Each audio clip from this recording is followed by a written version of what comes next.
2021-এ বাংলার সংখ্যালঘু সমাজের মানুষ সংখ্যাগরিষ্ঠ ভোট দিয়েছিল তৃণমূলকে, বিজেপি এবং সাম্প্রদায়িক শক্তির হাত থেকে বাঁচার জন্য। তাহলে তৃণমূলকে ভোট দিয়ে ক্ষমতায় নিয়ে এসে লাভটা কি হলো?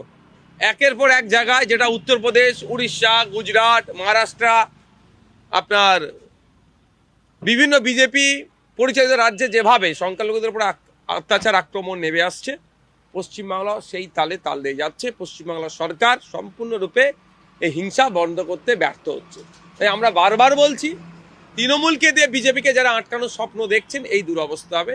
আর যারা তৃণমূলের অত্যাচারের হাত থেকে বাঁচার জন্য, তৃণমূলের অন্যায় দুর্নীতি চুরির হাত থেকে বাঁচার জন্য বিজেপি শরণাপন্ন হচ্ছেন, তারাদেরও এক অবস্থা হবে। তাই 2026 নির্বাচন আসছে, বিজেপি এবং তৃণমূলের বিরুদ্ধে বাংলার মানুষকে জনমত তৈরি করতে হবে। এক শক্তি যেটা আমরা নিয়ে আসতে চলেছি, যে শক্তির কাজই হবে এই সাম্প্রদায়িক শক্তিকে যেমন প্রতিহত করা, সাথে সাথে শিক্ষা, স্বাস্থ্য, কর্মসংস্থানের মতো গুরুত্বপূর্ণ ব্যবস্থার প্রতি সুনজর দেওয়া। তখন বারবার কথা বলি যে এই দলগুলো বর্ণবাদী দ্বারা পরিচালিত। এই দলগুলোকে কন্ট্রোল করে যারা বর্ণবাদী মানসিকতা নিয়ে চলে। সুতরাং এই যে আপনি যে মুসলিম বিধায়কদের কথা বলছেন, 43 জন মুসলিম ধর্মেও পরিচিত বিধায়ক আছে, একটা টু শব্দ করার ক্ষমতা আছে। শুধু তাই নয়, যখন শুভেন্দুবাবু বলেছিলেন ক্ষমতায় আসলে তৃণমূলের মুসলিম বিধায়কগুলোকে বিধানসভা থেকে তুলে রাস্তায় ফেলে দেবো, বাইরে ফেলে দেবো, একটা অভিযোগ দায়ের করার মধ্যে এদের স্বাধীনতাটুকু আছে? একটা অভিযোগ শুধু দায়ের করবে, এই স্বাধীনতাটুকু এদের নেই। ওই জন্য তো বারবার বলছি, শুধু সংখ্যায় মুসলমান হিন্দু দিয়ে কিচ্ছু লাভ হবে না, দলিত আদিবাসী দিয়ে কিচ্ছু লাভ হবে না। 18 জন আদিবাসী বিধায়ক আছে, 62 জনের অধিক দলিত বিধায়ক আছে, 43 জনের অধিক মুসলিম বিধায়ক আছে। ফেক ST SC সার্টিফিকেটের বিরুদ্ধে এদের কথা বলতে শুনেছেন, ওবিসি নিয়ে যে নাটক চলছে এদের কথা বলতে শুনেছেন। সুতরাং এই ধর্মীয় পরিচয়ে বিধায়ক হলে সেই ধর্মের মানুষের লাভ হবে, এটা আমি অন্তত বিশ্বাস করি না। জনগণের বিধায়ক তৈরি করতে হবে যে মানুষের জন্য কথা বলবে, সোসাইটির জন্য কথা বলবে। দেখুন, শুভেন্দুবাবু ভোটের দিনে, ভোটটা পার হয়ে গেলে উত্তরপ্রদেশে দেখুন না, বিহারে দেখুন না, দলিতদের ওপরে কিভাবে অত্যাচার হচ্ছে। ওখানে গেলে হয়তো ভোট পাবে না ঠিকঠাক, যারা মেন অপোজিশন আছে, যারা ধর্মীয় সম্প্রদায় তুলে অমুক অমুক ভাই ভাই গল্প শোনাই, তারা হয়তো ওখানে যাচ্ছে, ভোট হয়তো পাবে না, সেই জন্য পৌঁছাচ্ছে না। আর আমি অবাক হয়ে যাই, প্রায় দেখছি লাস্ট 5 বছরে বিভিন্ন জায়গায় কলকাতায় যেভাবে আগুন লাগছে, সে রাজারহাট নিউ টাউন থেকে হতে পারে, বিভিন্ন জায়গায় এর সুরাহা হচ্ছে না কেন? বা এই আগুন লাগাচ্ছে কারা, কিভাবে লাগছে? তদন্ত হয়ে অন্তত একটা কেসকে সমাধান করুক সরকার।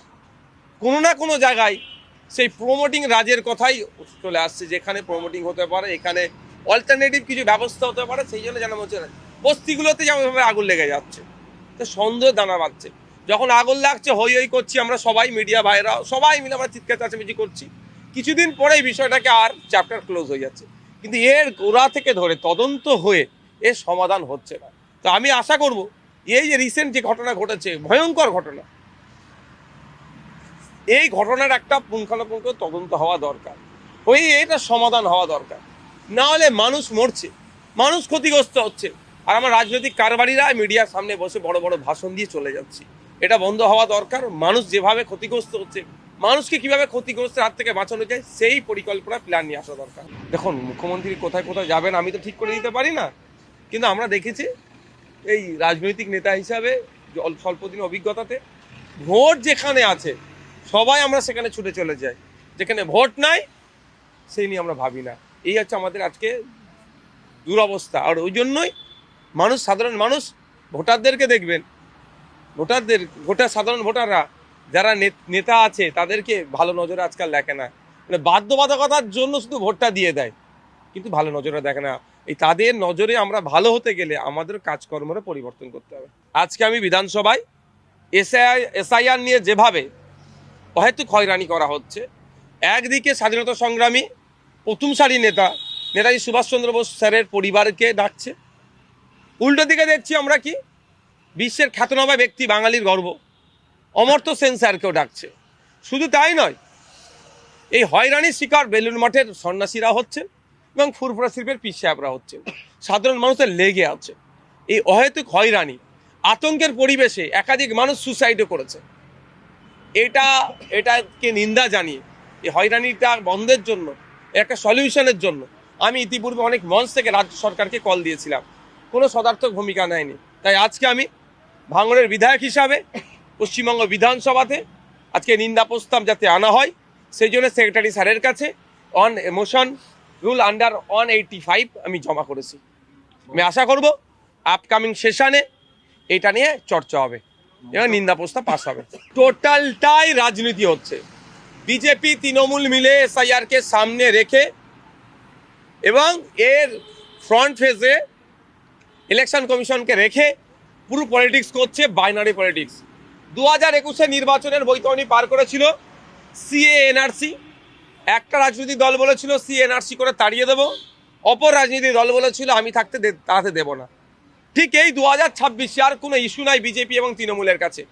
সেই ইস্যু যখন না এসআইআরকে ইস্যু করতে চাইছে, একদিকে শুভেন্দুবাবু বলছেন 1.5 কোটি রোহিঙ্গা আছে, উল্টো দিকে মমতা ব্যানার্জিরা বলছেন একটা ভোটাধিকার কাটতে দেবো না।